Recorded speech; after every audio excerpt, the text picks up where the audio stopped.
ప్రముఖ సినీ నటుల మాజీ కేంద్ర మంత్రి చిరంజీవి కాంగ్రెస్ పార్టీలో కొనసాగాలని కర్నూలు డీసీసీ మాజీ ప్రధాన కార్యదర్శి కొత్తూరు సత్యనారాయణ గుప్తా కోరారు. శుక్రవారం ఆయన మీడియా ప్రజలతో మాట్లాడుతూ ఓవైపు సినిమా రంగంలో ఇంకోవైపు సేవా కార్యక్రమాల్లో చురుకుగా పాల్గొని రాజకీయ పార్టీ స్థాపించడం జరిగిందన్నారు.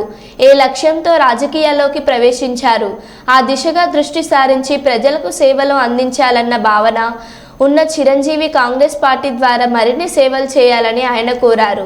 రాజకీయ ప్రవేశం చేయడం, సినీ రంగంలో పేరు ప్రఖ్యాతులు సాధించడం జరిగింది. ఆ తర్వాత ఆయన ప్రజారాజ్యం పార్టీని స్థాపించడం, మంచి స్థానాలు సంపాదించారు. అయితే రాజశేఖర రెడ్డి యొక్క కోరిక మేరకు ప్రజారాజ్యం పార్టీని కాంగ్రెస్ పార్టీలో విలీనం చేయడం జరిగింది. సంతోషపడ్డాం అందరం కూడా, రాష్ట్ర వ్యాప్తంగా తెలుగు ప్రజలందరూ కూడా సంతోషపడ్డారు. ఆ తర్వాత ఆయనకు కేంద్ర మంత్రి పదవి కూడా ఇవ్వడం జరిగింది.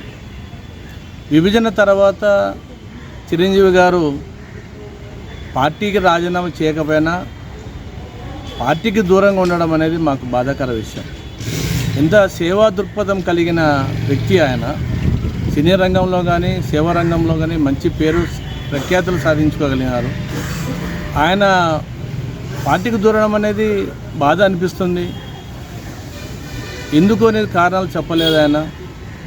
అయినా కూడా పార్టీకి దూరంగా ఉన్న ఆయన సేవా దృక్పథాన్ని దృష్టిలో పెట్టుకొని కాంగ్రెస్ పార్టీ ఆయన సభ్యత్వాన్ని రెన్యువల్ కూడా చేయడం జరిగింది.